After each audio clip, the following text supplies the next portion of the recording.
আসসালামু আলাইকুম। শুরু করছি আমার আজকের রান্না। তো আজ বাঁধাকপির একটি রেসিপি নিয়ে এসেছি আপনাদের জন্য। প্রথমে এই পাত্রে তেল দিয়ে দিচ্ছি।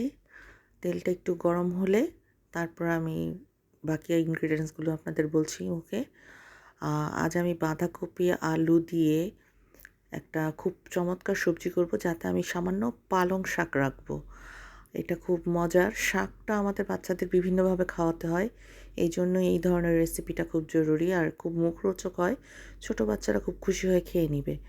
তো প্রথমে আমি তেলের মধ্যে আলু দিয়ে দিলাম। আলুটা আমি ভালো মতো ভেজে নিব। একদম মানে এটা তো নতুন আলু এখন আমরা যেগুলো ব্যবহার করছি। তো নতুন আলু কিছুক্ষণ ভাজলে ভালো মতো করে তখন দেখা যায় যে ওটা সেদ্ধ হয়ে যায়। তো আমি সামান্য আলুর মধ্যে যতটা লবণ প্রয়োজন, এখানে না আমি একবারে লবণ দেব না, আমি আলাদা আলাদাভাবে দিয়েছি, দেখতে পাবেন। তো আমি আলুটা ভাজা হয়ে গেছে, এবার একটু সাইড করে নিচ্ছি। এখানে আমি একটা টুইস্ট করব, সেটা হচ্ছে মুরগির মাংসটাকে একদম ব্লেন্ড করে ব্লেন্ডারে মিহি বাটা করে যেটা সেরকম করে দিয়েছি। এই আলু ভাজার পর আমি এই মুরগির মাংসটা দিয়ে দিচ্ছি। এই মুরগির মাংস যখন আমি ব্লেন্ড করেছি, এতে সামান্য আদা রসুন বাটা এবং কাঁচামরিচ দিয়ে দিয়েছিলাম দুটো। এটা দিয়েছিলাম ঘ্রাণের জন্য, আর কিছু না। তো এই মুরগির মাংসটা ওই যে আলুটাকে সাইড করে নিলাম, মাঝে তেলের মাঝে মুরগির মাংসের পেস্টটা দিয়ে দিলাম। এই খাবারটাকে আরও বেশি মুখরোচক করার জন্যই, বাচ্চারা যাতে আগ্রহ করে খায় সেই জন্য এইভাবে করা। তো এইভাবে আমি মুরগির মাংসেরটার যে একটু পানি আছে, আমি যেহেতু ব্লেন্ড করেছি একটু পানি ইউজ করেছিলাম, তো এই জন্য পানিটা শুকিয়ে নেওয়ার চেষ্টা করছি। এ পর্যায়ে আমি দিয়ে দিচ্ছি সামান্য লবণ, মরিচ বাটা, কাঁচামরিচ বাটা, ঠিক আছে। তারপর পেঁয়াজ বাটা, তারপর হচ্ছে আদা বাটা, রসুন বাটা। এই 4টা মশলা আমি মুরগির মাংসটা যখন ব্লেন্ড করেছি তখনও সামান্য দিয়েছিলাম, আবার এখানেও একটু একটু করে, অল্প পরিমাণে, বেশি না, খুব অল্প। বাঁধাকপি বা ফুলকপির রেসিপিতে একটু আদা রসুন বাটা না দিলে ঘ্রাণটা সুন্দর হয় না, তো এই জন্যই তো এবার আবার ভালো মতো ভেজে নিচ্ছি। তারপর আমি একটু হলুদ মরিচও দিব এই মশলা এখানে। তো এটা ভালো মতো ভেজে যখন দেখবো যে পানিটা নেই, তেলটা ভালো মতো বেরিয়ে এসছে, তখন আমি আমার পরবর্তী ইনগ্রিডিয়েন্টসগুলো দেবো। এবার দেখুন, সামান্য হলুদ গুঁড়ো, মরিচ গুঁড়ো একসাথে মিক্স করে একটা পাত্রে দিয়ে দিয়েছি আমি। হলুদ গুঁড়ো, মরিচ গুঁড়ো একসাথে দিয়ে দিলাম। এবার এটাকে ধনে গুঁড়োর দরকার নেই, সব রান্নাতে ধনে গুঁড়োটা লাগে না, ঠিক আছে। তো এই জন্য আমি অনেক রান্নাতে ধনে গুঁড়োটা স্কিপ করি। তো এখন মশলাটা ভালো মতো মিক্স করে নিচ্ছি একদম সম্পূর্ণ ইসের সাথে। এখানে আছে শুধু আলু এবং মুরগির মাংস ব্লেন্ড করা পেস্ট, চিকেন যেটাকে বলা হয়, চিকেন পেস্ট এবং মুরগির মাংস, লবণ, হলুদ গুঁড়া, মরিচ গুঁড়া, আদা রসুন বাটা, পেঁয়াজ বাটা এবং কাঁচামরিচ বাটা, এই কটা ইনগ্রিডিয়েন্টসই এখন পর্যন্ত আমি ভাজা করছি। তো যথেষ্ট ভাজা হয়ে গেছে। এ পর্যায়ে আমার বাঁধাকপি দেবার সময় হয়ে আসছে। বাঁধাকপিটা দেখবেন, আমি দেখিয়ে দেবো আপনাদের। বাঁধাকপিটা আমার এতক্ষণে মনে পড়ছে যে করে দিলে ভালো হয়, ওই যে ক্যামেরার ফ্ল্যাশ লাইটটা অন্ধকার হয়ে যাচ্ছিলো। আমি খুব দুঃখিত, আসলে প্রথম করা তো এই জন্য অনেক কিছু ভুল হয়ে যায়। তো ফ্ল্যাশ লাইটটা দেওয়ার পর এখন চমৎকার লাগছে আমার নিজের কাছেই। তো এখন এটা ভাজা হয়ে গেছে দেখুন ভালো মতো। এবার ভাজা হয়ে এসছে একদম সুন্দর মতো। আচ্ছা, এখানে কিন্তু পানি দেওয়ার দরকার নেই। আমি যে মশলা টলা দিয়েছি পানি দেবো না, কারণ বাঁধাকপিটা তো আমি কাঁচা দিচ্ছি, সেদ্ধ করা বাঁধাকপি না, তো এর জন্য কষানো হয়ে যাবে মশলাটা এতেই। তো এবার দেখুন বাঁধাকপিটা দিয়ে দিচ্ছি। বাঁধাকপিটা যথেষ্ট পরিমাণে দেব। প্রথমে মনে হবে কড়াই একদম উঁচু হয়ে আছে, অনেকটা মনে হবে, কিন্তু বাঁধাকপিটা তো সেদ্ধর পর একদম হাফ হয়ে যায়। তো এই জন্য বাঁধাকপির পরিমাণটা আমি অনেক বেশি দিচ্ছি। এবং এই খাবারটা যদি আপনি আপনার বাচ্চা একদম 6 মাস বয়সী বাচ্চা থেকে শুরু করে বড় বুড়ো সবাইকে খাওয়াতে পারেন, খুব পুষ্টিকর একটা খাবার হচ্ছে এটা। এটা ভাজি হিসেবে যায়, এটা দিয়ে রোল বানিয়ে বাচ্চাদের খাওয়ানো যায়, এটা দিয়ে পুর ভরে পুরির মতো ভেজে নাস্তা করে খাওয়ানো যায়, বাচ্চাদের টিফিনে দেওয়া যায়, অনেকভাবে করা যায়। আমার বেশিরভাগ খাবারই না আসলে আমি এরকম টাইপ করি যেটা আমি মাল্টিপারপাস ইউজ করতে পারি। বাচ্চাদের ব্রেকফাস্ট হোক, দুপুরে ভাতের সাথে হোক, বা ওদের টিফিন তৈরি করার করার কাজে সাহায্য হোক। যেহেতু এখানে আমি মাংস বাটাটা দিয়েছি, তো এটা দিয়ে আমি একটা স্ন্যাক্স টাইপের নাস্তাও তৈরি করতে পারবো চাইলে। এই পুরটা যেহেতু আমি আজকে করছি এটা ভাত দিয়ে খাওয়ার জন্য, আজকে এটা আমাদের দুপুরের মেনুর জন্য করা হচ্ছে, বাট আপনি চাইলে এটা ওইভাবে মাল্টিপারপাস ইউজ করা যায় এই ধরনের রেসিপি।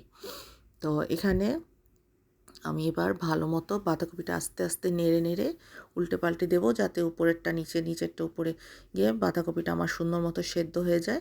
এবং একটু ঢাকনা দিয়ে চেপে দিতে হবে যাতে তাড়াতাড়ি হয়ে যায় কুকটা, কারণ বাঁধাকপির তো একটা মানে পানি বের হয়। আর এই সময় না চুলার আঁচটা একটু বেশি রাখাই ভালো, কারণ কমিয়ে রাখলে পানি এমনভাবে উঠবে যে তখন ওই পানি শুকানোর চেষ্টা করতে গিয়ে খাবার স্বাদটা চেঞ্জ হয়ে যায়। তো এই জন্য এই বাঁধাকপিটা দেওয়ার পর আমি চুলার আঁচটা খুব একটা কমাইনি, চুলার আঁচটা ভালোই আছে আমার ফুল। এবং সাথে আমি এটা যে নাড়া হয়ে যাচ্ছে, এবার একটু ঢেকে দিলে এটা আমার আরও তাড়াতাড়ি সেদ্ধ হয়ে যাবে। আমি একদম ভালো মতো মিক্সিংটা, আর আগে মশলাটা দেওয়ার পর যেহেতু আমি এখন নাড়া দিচ্ছি, আমার না বুঝতে সুবিধে হচ্ছে যে আমার মশলাটা সম্পূর্ণ সব দিক থেকে ভালো মতো মিশছে কিনা। তো এইভাবে এটা ভালো মতো নেড়ে চেড়ে এবার আমি আবার একটু এটাকে সেদ্ধ হওয়ার জন্য সময় দেব। আপনারা যারা আমার চ্যানেল প্রথম দেখছেন তাদের সবার কাছে আমার রিকোয়েস্ট, প্লিজ আমার চ্যানেলটা সাবস্ক্রাইব করবেন এবং কী ধরনের রেসিপি করলে ভালো হয় পারলে সেই অ্যাডভাইসও দেবেন, আমি খুব খুশি হব। আর ভুল যদি হয় সেটাও অবশ্যই আপনারা বলবেন, ভুল শুধরানোর তো অবশ্যই আমি চেষ্টা করব। তো এই যে দেখুন আমার ভালো মতো মশলাটা মিক্স হয়ে গেছে বাঁধাকপিতে, চারদিক থেকে ঘুরিয়ে ঘুরিয়ে আমি নাড়ছি। ঘুরিয়ে নাড়লে এটা সেদ্ধটা তাড়াতাড়ি হবে, আবার মশলাটাও ভালো মতো মিক্স হয়ে যাবে।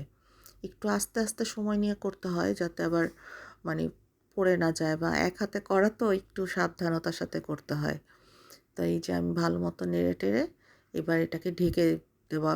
আচ্ছা, আমি কিন্তু এখানে শুধু যে মুরগি ব্যবহার করেছি তা না, আমি কিন্তু এখানে ডিমও দিব এই সবজিটাতে, কারণ ওই যে বলেছি যে এটা একটু মুখরোচক করার জন্য, যাতে বাচ্চারা পছন্দ করে খায়। জি, এই যে দেখুন ভাজিটা আমি একটু ফাঁকা ফাঁকা করে দিচ্ছি, যাতে ভেতরে পানি যদি মানে বের হয় সবজি থেকে, সেটা যাতে আমি বুঝতে পারি। তো আমার মনে হচ্ছে এটা অনেকটা হয়ে আসছে। একটু লবণ দিয়ে, ওই যে আমি কিন্তু আলুতে আলাদা লবণ দিয়েছিলাম, আমি আগেই বলেছিলাম যে আমি লবণটা একবারে দেব না, টেস্ট অনুযায়ী আমি লবণটা বারে বারে দিয়েছি। এবার লবণটা দেওয়ার পর আমি পালং শাকটা দিয়ে দিলাম। পালং শাকটা এই পর্যায়ে দিলাম এই কারণে, লবণটা আর পালং শাকটা আমি একসাথে মিক্স করব। তবে এটা ভালো মতো মানে মিক্সটা, লবণটা বিশেষ করে এই পর্যায়ে, কারণ এ ধরনের রান্নাতে লবণটা যখন আমরা এই পর্যায়ে দিই, অনেক সময় লবণটা ভালো মতো মিক্স হওয়ার ভুল হয়ে যায় আমাদের, তখন কী হয় লবণটা একপাশে একটু বেশি পড়ে যায়। কিন্তু এখন আমি যেহেতু পালং শাকটার সাথে লবণটা মিক্স করছি, আমি দেখব যে সম্পূর্ণ শাকটা আমার সম্পূর্ণ খাবারে মিক্স হয়ে গেছে। পালং শাক কিন্তু খুব বেশি না, দেখেন অল্প এক মুঠো পরিমাণ পালং শাক আমি এখানে মিক্স করেছি। পালং শাকের নিজস্ব একটা স্বাদ আছে, যেটা খাবারের স্বাদটা তৈরি করে চমৎকার, বাড়ায়, স্বাদ বাড়ায়। অন্য কোনো শাকের তুলনায় পালং শাকে খাবারের স্বাদ বাড়ায় এবং পালং শাকের ঘ্রাণটাও খুব চমৎকার।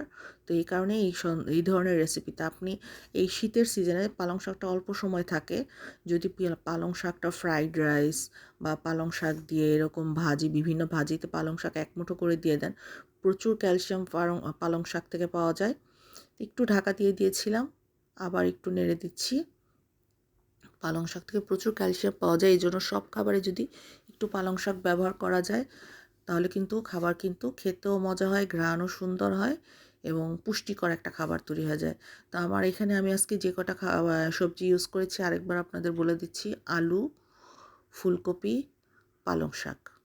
এখানে আরও দেওয়া যায়, ইচ্ছে করলে গাজর দেওয়া যায়, মটরশুঁটি দেওয়া যায়, সেগুলোও খুব মজা হয়। এই খাবারটা খুব খেতে আমার বাসায় আমাদের সবারই খুব পছন্দ এই ধরনের সবজি। মিক্সড সবজিটা মানে এক তরকারির সবজির চেয়ে কয়েকটা আইটেমের সবজি মিলিয়ে যে সবজিগুলি করা হয়, ওটা আমার নিজেরও ব্যক্তিগতভাবে ভালো লাগে।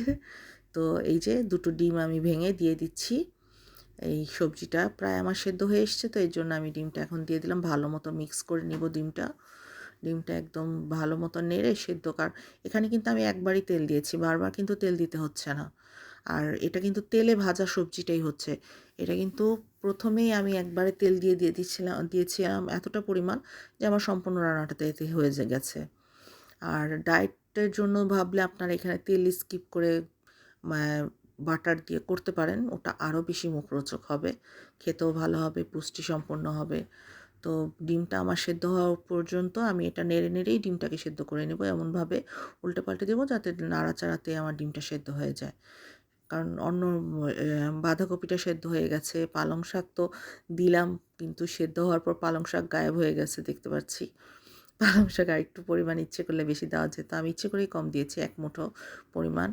তো এবার ধনেপাতা এবং কাঁচামরিচটা এবং ধনেপাতাটা একসাথে, আমি কিন্তু কাঁচামরিচটা একদম মিহি কুচি করে দিয়েছি। আমরা ডিম ভাজি না, ডিমের আমলেটের মধ্যে যেভাবে দিই ওইভাবে কাঁচামরিচটা দিয়েছি। এতে কেন দিয়েছি, কাঁচামরিচের ঝালটাই আসবে এই ভাজিতে।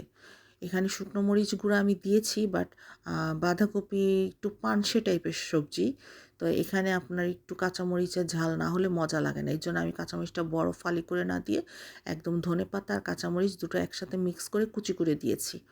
এখন আমার রান্না একদম হয়ে আসছে, ঘ্রাণে চলে আসছে। আমি রান্নার ঘ্রাণটাকে খুব ইম্পর্ট্যান্ট দেই, আমার বাচ্চারা রান্নার ঘ্রাণ খুব ইম্পর্ট্যান্ট দেয়। তো এই জন্য দেখুন আমার রান্নার ঘ্রাণটা যখন আমার পছন্দ হয়েছে যে হ্যাঁ হয়ে এসছে, এ পর্যায়ে আমি দিয়ে দিব ম্যাজিক মশলা, যেটা পাওয়া যায় যে ম্যাগির দোকানে রেডিমেড পাওয়া যায়। এখন আমার ভাজিটা যথেষ্ট পরিমাণে, এর জন্য আমি 2 প্যাকেট দিচ্ছি। এখানে প্রায় হাফ ফুলকপির উপরে আছে, তো এই জন্য আর কি বড় একটা ফুলকপির আর বেশি অর্ধেকই এখানে আজকে করা হয়েছে। তো এই জন্য আমি 2টো ম্যাজিক মশলা দিয়ে দিলাম, এবং লবণটাও আমি একটু টেস্ট করেছি মাঝে, আমার কাছে লবণ ঠিক লেগেছে। তো হয়ে গেল আমার আজকের রেসিপিটা, বাঁধাকপির সবজি। সবাইকে আল্লাহ হাফেজ।